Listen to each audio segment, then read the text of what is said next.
नमस्कार, मैं हरदीप कौर सर्वहितकारी विद्या मंदिर मलेरकोटला की हिंदी अध्यापिका आज आपके सामने नया विषय लेकर हाजिर हुई हूँ, जिसका नाम है काल। काल आप सभी जानते हैं कि हम जो भी कार्य करते हैं वो या तो हम वर्तमान में करते हैं या वो हमने कर चुका होता है या हम भविष्य में उस किसी काम को करेंगे। उसके आधार पर हम काल को बांटते हैं कि काम किस हिसाब से हम कर रहे हैं। परिभाषा: क्रिया का वह रूप जिससे उसके होने का पता चले काल कहलाता है। अब क्रिया वाक्य में जो काम किया जा रहा है वो हमें किससे पता लगता है? वाक्य की क्रिया से।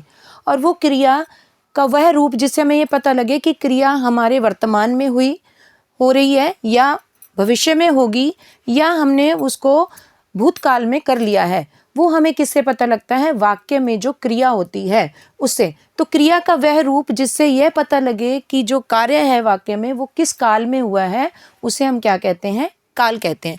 जैसे वह चित्र बनाता है मतलब क्या है कि ये है से क्या हमें पता लग रहा है कि ये वर्तमान काल में क्रिया हो रही है। बच्चे खेल रहे थे मतलब क्या? इस क्रिया के इस रूप से हमें क्या बता? जो कार्य था, बच्चे जो कार्य कर रहे थे वो भूतकाल में उन्होंने किया। पराग खेलने जाएगा मतलब क्रिया का यह रूप हमें क्या बताता है कि जो पराग काम करेगा वो भविष्य में करेगा। तो ये क्रिया के वो रूप हैं जिससे हमें काल का पता लगता है कि क्रिया किस काल में हुई है, वर्तमान में, भविष्य में या भूतकाल में। अब क्रिया के 3 भेद हैं। पहला है भूतकाल, दूसरा है वर्तमान काल और तीसरा है भविष्य काल। भूतकाल किसे कहते हैं?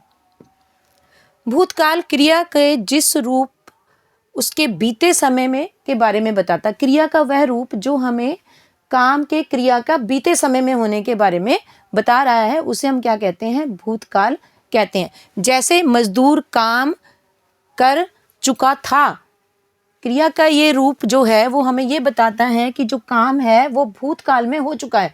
तो क्रिया का वह रूप जिससे हमें ये पता लगे जो काम है वो भूतकाल में, पास्ट में हो चुका है, उसे हम क्या कहते हैं? भूतकाल।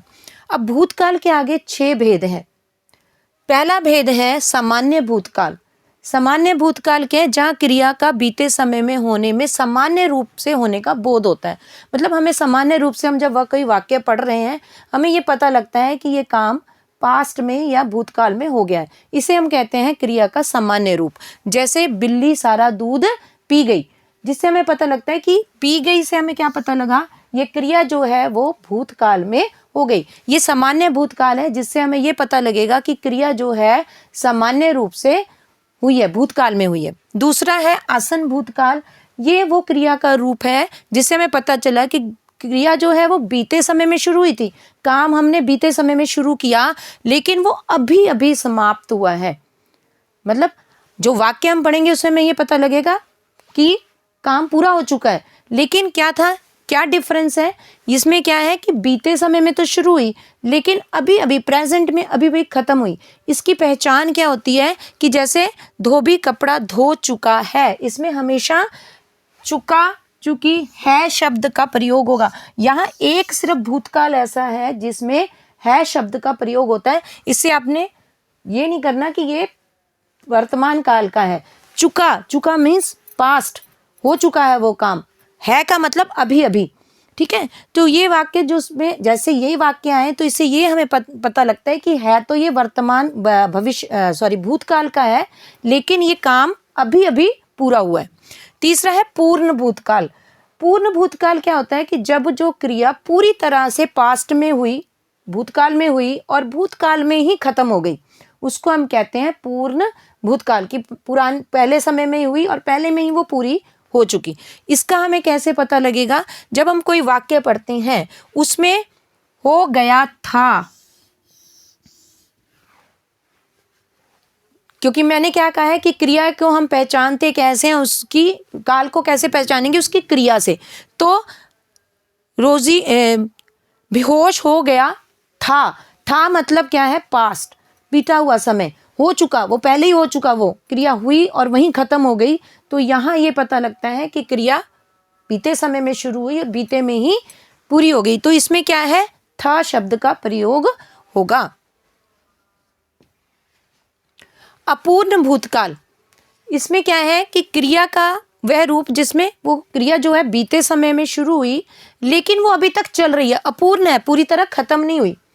अपूर्ण का मतलब वो पूरी तरह खत्म नहीं होना, कि वो अभी भी कंटिन्यू है, चल रही है, पुराने समय में बीते समय में शुरू होकर अभी तक वो चल रही है, पूरी नहीं हुई। जैसे वर्षा हो रही थी, रही थी, रहे थे, ये शब्द जहाँ प्रयोग हो गए उसका मतलब ये होता है कि ये कॉन्टिन्यू जो काम है वो अभी तक चल रहा है। लेकिन यहाँ क्या लगा है, था, थे, थी जब लग जाएगा इनके साथ तो वो उससे हमें पहचान होती है कि ये भूतकाल की क्रिया है।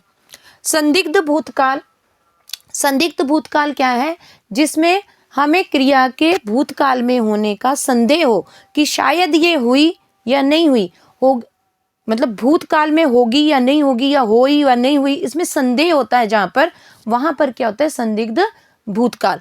अब जैसे बाजार बंद हो गया होगा, इसमें ज़्यादातर होगा शब्द का प्रयोग होता है, ठीक है, और इसके साथ गया, गए ऐसे शब्द का प्रयोग होगा। संदिग्ध में हमें होगा, होगे, होंगे से ये होता है कि ये क्रिया जो है वो भूतकाल में हुई है। गया, गया का मतलब क्या है, गए इसका मतलब है पास्ट, चुका, चुके, गया, ये सारे पास्ट वाले वर्ड हैं। जब हमारा भूतकाल का वाक्य होता है वहाँ इसका प्रयोग किया जाता है। हेतु, हेतु मद भूतकाल, इसमें क्या है, क्रिया के जिस रूप से यह पता चले कि कार्य भूतकाल में हो सकता था, मतलब पूरा हो सकता था, लेकिन किसी कारण से वो काम जो था वो भूतकाल में पूरा नहीं हुआ। हो तो सकता था लेकिन कारण के कारण नहीं हुआ। तो ऐसे वाक्य जिसमें काम पूरा ना होना और उसके साथ उसका कारण दिया हुआ, किस कारण से वो वाक्य, वो जो काम था वो पूरा नहीं हुआ, उसे कहते हैं हम हेतु हेतु मद भूतकाल। जैसे यदि वह परिश्रम करता तो पास हो जाता, ठीक है, यदि वह परिश्रम करता तो पास नहीं हुआ, उसका कारण दिया हुआ है। तो ऐसे वाक्य जिसमें कारण साथ में दिया हो वहां पर क्या होता है, हेतु हेतु मद भूतकाल। इसके ये 6 भेद हैं। आगे है वर्तमान काल। वर्तमान काल, क्रिया के जिस रूप से उसके वर्तमान में होने का पता लगे, ऐसा रूप जिससे हमें ये पता लगे कि काम जो है वर्तमान काल में हुआ है, प्रेजेंट में चल रहा है या हो रहा है या होगा, उसको हम क्या कहते हैं, वर्तमान काल। इसके 3 भेद हैं। पहला है सामान्य भूतकाल, वर्तमान काल, जिसमें क्या है कि सामान्य रूप से जो क्रिया हो रही है वो हमें पता लगती है उस क्रिया को देखकर कि काम जो है वो किसमें हुआ है, वर्तमान काल में हुआ है। जैसे बच्चे फुटबॉल खेलते हैं, इस वाक्य को, इस वाक्य को पढ़ने से हमें पता लगता है, उसकी क्रिया देखने से पता लगता है कि जो काम है वो वर्तमान काल में हुआ है। दूसरा है अपूर्ण। अपूर्ण में मैंने जैसे पहले भी कहा था, जो वर्तमान भूतकाल है उसमें कहा क्या आता है, रहा, रहे, ये शब्द, मतलब काम पूरी तरह उस काल में पूरा नहीं हुआ। शुरू तो हुआ उस काम में, उस काल में, वर्तमान काल में शुरू हुआ, लेकिन अभी भी चल रहा है, पूरा नहीं हुआ, खत्म नहीं हुआ, कंटिन्यू है, अभी चल रहा है। तो इसकी क्या पहचान थी, रहा, रहे, ये शब्द लगेंगे और इसके साथ क्या लगेगा, वर्तमान में है और भूतकाल में था, ये दोनों की ये पहचान है कि उसमें रहा, रहे के साथ था लगेगा भूतकाल में और वर्तमान में है लगेगा। जैसे अक्षय पढ़ रहा है, मतलब वो काम कर रहा है, अभी भी कर रहा है, चल रहा है, वो काम कंटिन्यू में चल रहा है, ठीक है। संदिग्ध वर्तमान काल, संदिग्ध वर्तमान काल का क्या मतलब है, जिसमें संदेह हो, किसी काम के होने की, क्रिया के होने का संदेह हो कि वो काम या क्रिया जो है वो वर्तमान काल में हुई या ना हुई, इसका संदेह है हमें।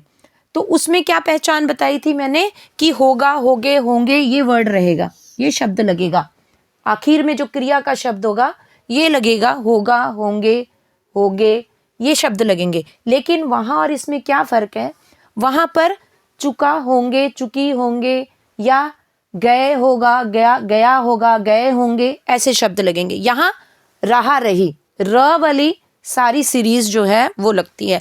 रेलगाड़ी आ रही होगी, ठीक है, यात्री जा रहे होंगे, तो रहे शब्द वाले के साथ अगर होगा लगा तो वो क्या होगा, संदिग्ध वर्तमान काल।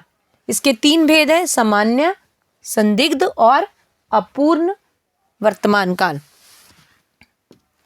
आखिरी है हमारा भविष्यत काल या भविष्य काल जिसको कहते हैं। क्रिया के जिस रूप से यह बोध होता है कि काम आने वाले समय में होगा। वाक्य में क्रिया पड़ी और क्रिया से हमें ये पता लगा कि काम जो है वो आने वाले समय में होने वाला है, तो वो क्या होता है, भविष्य काल। इसके आगे 2 भेद हैं। पहला सामान्य भविष्य काल। सामान्य भविष्य काल कि हमने वाक्य पढ़ा, उस वाक्य को पढ़ने के पर जो क्रिया थी उस वाक्य में, उसके हमें उससे पता लगा कि काम जो है वो वर्तमान भविष्य में होगा। मतलब सिंपल जिसको कह रहे हैं वाक्य, जिससे हमें क्रिया को देखने से यह पता लगे कि जो काम है उसमें वो भविष्य में होने वाला है। जैसे दीक्षा निबंध लिखेगी, लिखेगी ये क्रिया है जिससे पता लग रहा है हमें कि काम जो है दीक्षा कब करेगी, भविष्य में करेगी। तो क्रिया के जिस रूप से हमें ये पता लग रहा है कि काम जो है वो भविष्य में होगा, उसको हम क्या कहते हैं, सामान्य भविष्य काल। लास्ट इसका जो 2 भेद है, दूसरा है संभव्य या संभव, कुछ भी कह सकते हो, संदेह भविष्य काल। क्रिया के जिस रूप से भविष्य काल के कार्य के होने में संदेह या संभावना पाई जाए। मतलब काम जो है वो भविष्य काल में होगा या नहीं होगा, इस पे हमें संदेह है या हमारी उम्मीद है, संभावना है हमें कि शायद वो काम हो जाए, तो वहाँ पर संभाव्य भविष्य काल होता है। जैसे शायद मैं कल काम पर ना आऊं। शायद इसकी सबसे पहचान ये होती है, इसमें ज़्यादातर वाक्यों में शायद, संभव ये शब्दों का प्रयोग होता है। शायद मैं कल कर ना आऊं, संभव मैं कल स्कूल ना जाऊं। तो ऐसे वाक्य जिनमें हमें ये हो कि जो हम फ्यूचर में या भविष्य में काम करने वाले हैं, शायद वो हो या ना हो, ऐसे जो वाक्य, ऐसे जो सेंटेंस होते हैं, वाक्य होते हैं, उन्हें हम क्या कहते हैं, संभव्य भविष्य काल। तो मुझे आज का विषय मेरा काल था। मुझे उम्मीद है कि आप लोगों को ये टॉपिक समझ आ गया होगा। धन्यवाद।